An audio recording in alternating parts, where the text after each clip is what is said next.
হাসিনা ইস্যুতে এবার ভুল বদল করল ভারতের দায়িত্বশীল ব্যক্তিরাই বলছেন বাংলাদেশের রাজনীতিতে হাসিনার ফিরে আসার সম্ভাবনা। আর্গুমেন্টাল পয়েন্টে আসুক আমার সাথে।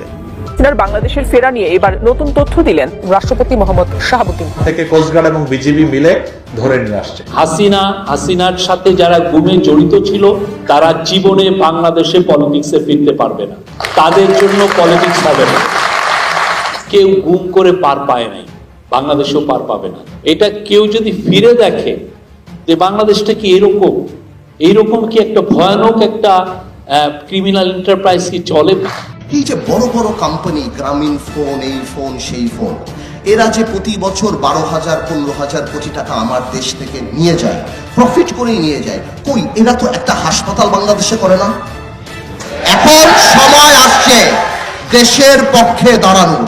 আপনি ইনকাম ট্যাক্স দিবেন, আপনি অ্যাডভার্টাইজমেন্ট বানান আমার আবেগকে দিয়ে। 21শে ফেব্রুয়ারিতে আপনি অ্যাড বানান, 16ই দর্শক মন্ডলী আসসালামু আলাইকুম রাহমাতুল্লাহ। আশা করি সবাই ভালো এবং সুস্থ আছেন। স্বাগত জানাচ্ছি আমাদের আরেকটি নতুন ভিডিওতে। সুপ্রিয় দর্শক মন্ডলী, ভিডিও থাম্বনেল, টাইটেল ও ভিডিওর কিছু অংশ বিশেষ দেখে আপনারা ইতিমধ্যে বুঝতে পারছেন আজকের ভিডিওটি কতটা গুরুত্বপূর্ণ।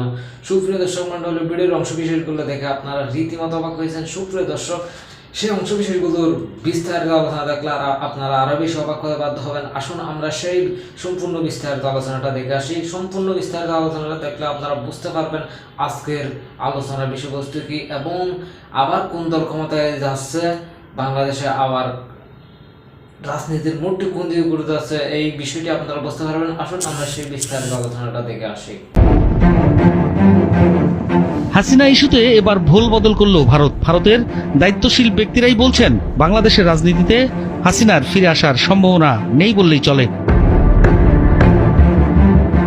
হাসিনা ছাড়া আওয়ামী লীগের হাল ধরার মতো তার পরিবারের তেমন কোনো যোগ্য নেতা তৈরি হয়নি। হেভিওয়েট নেতাদেরও এই দলে সভাপতি হওয়ার মতো গ্রহণযোগ্যতা নেই। তাহলে কি শেষ হতে যাচ্ছে অন্যতম বৃহৎ এই রাজনৈতিক দলের ঐতিহ্য?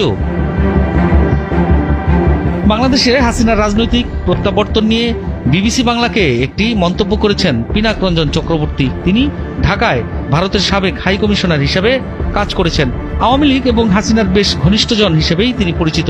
পিনাক রঞ্জন চক্রবর্তী বলেন, বাংলাদেশের রাজনীতিতে হাসিনার ফিরে আসাটা শুধু কঠিন নয়, খুবই কঠিন।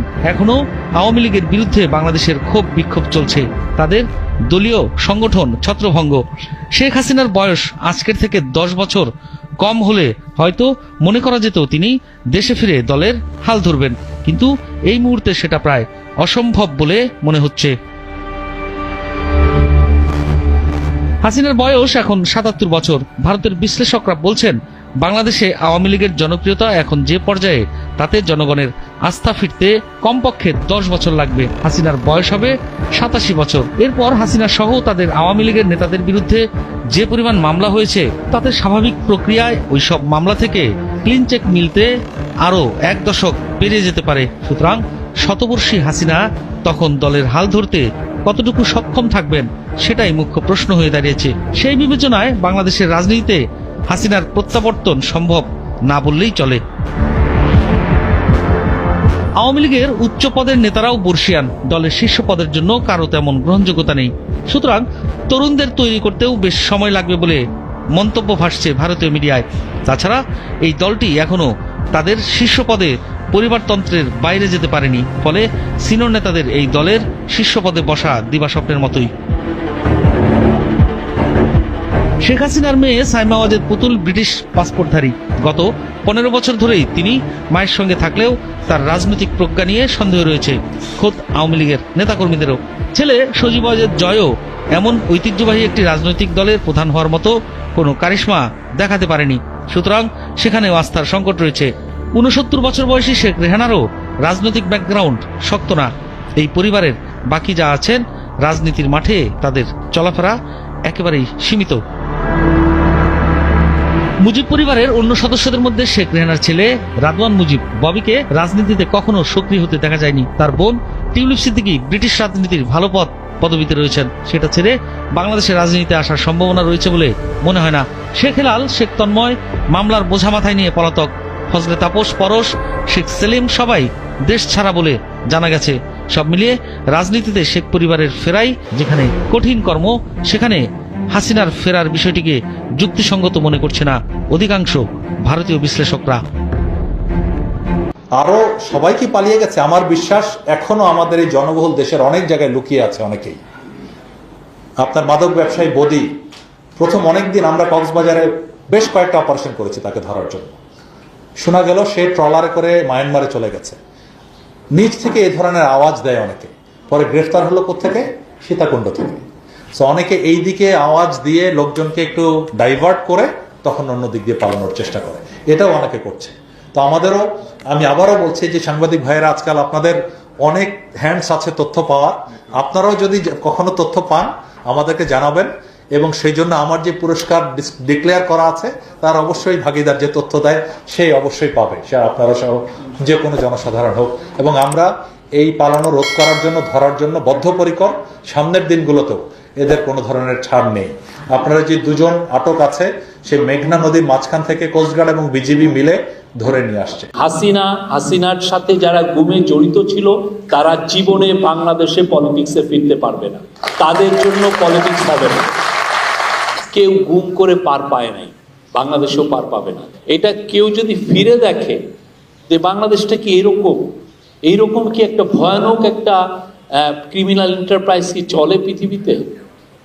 তা আমি আবার বলতে চাই, বাংলাদেশে যে সমস্ত জায়গায় গুমে যারা জড়িত ছিল তারা জীবনে পলিটিক্সে ফিরতে পারে নাই, এবং হাসিনার সাথে যারা গুমে জড়িত ছিল তারা জীবনে বাংলাদেশে পলিটিক্সে ফিরতে পারবে না, তাদের জন্য পলিটিক্স হবে না।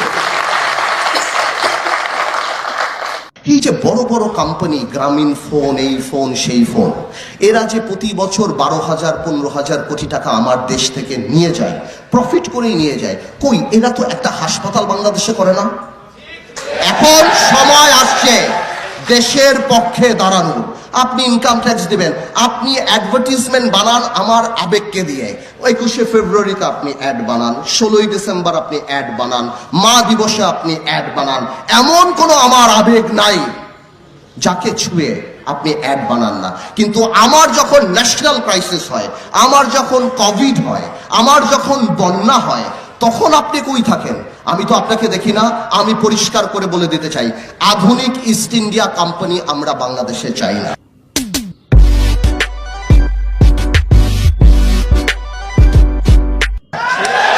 সংবিধানে আপনারা বিদেশ থেকে আসেন, আপনারা ব্যবসা করেন, we don't mind, it's open country, it's open market, you can come and do business here. কিন্তু আমাদের সংবিধানে এই সিএসআর প্রভিশন থাকা উচিত। বিদেশি কোম্পানি যারা বাংলাদেশে এসে কোটি কোটি টাকা, হাজার হাজার কোটি টাকা নিয়ে যায়, একটা পার্সেন্টেজ, যেই পার্সেন্টেজ হোক, 2%, 3%, 5%, গ্রামীণ 10,000 কোটি টাকা নিয়ে যায়, সেটা 5% হলো 500 কোটি টাকা গ্রামীণের প্রতি বছর বাংলাদেশে ইনভেস্ট করতে হবে। হাসপাতাল বানান, স্কুল বানান, অটিস্টিক বাচ্চাদের জন্য কিছু বানান, করেন না? আপনারা বানাতে থাকেন না? কিন্তু এই প্রভিশন থাকতে হবে যে আপনারা শুধু হাজার হাজার কোটি টাকা নিয়ে যাবেন ব্যবসার নাম করে, আর আমার দেশে কোনো কর্পোরেট সোশ্যাল রেসপন্সিবিলিটি থাকবে না। তার মানে আমরা এটা মানব না। আমি চাই সংবিধানে এটা থাকবে, এবং আপনারা বড় কোম্পানি ব্যবসা করেন, ব্যবসা করে টাকা নিয়ে যান বিদেশে, অসুবিধা নাই। কিন্তু ওই টাকা যে নিয়ে যান, কমপক্ষে রাবার ব্যান্ডগুলি আমাদের দেশে রেখে যান, কমপক্ষে আমরা জানি উপকৃত হই। গ্রামীণ মিডিয়ার ভাইদের অনেক টাকা অ্যাড দেয়, আমি বিশ্বাস করি আমার এই গ্রামীণের এই ব্যাপারটা মিডিয়া ভাইরা বড় করে দিবে। আবার এমন যাতে না হয় আমার মিডিয়ার ভাইরা এই পার্টটা কেটেই দিল। আমি চাই এই জিনিসটা জানি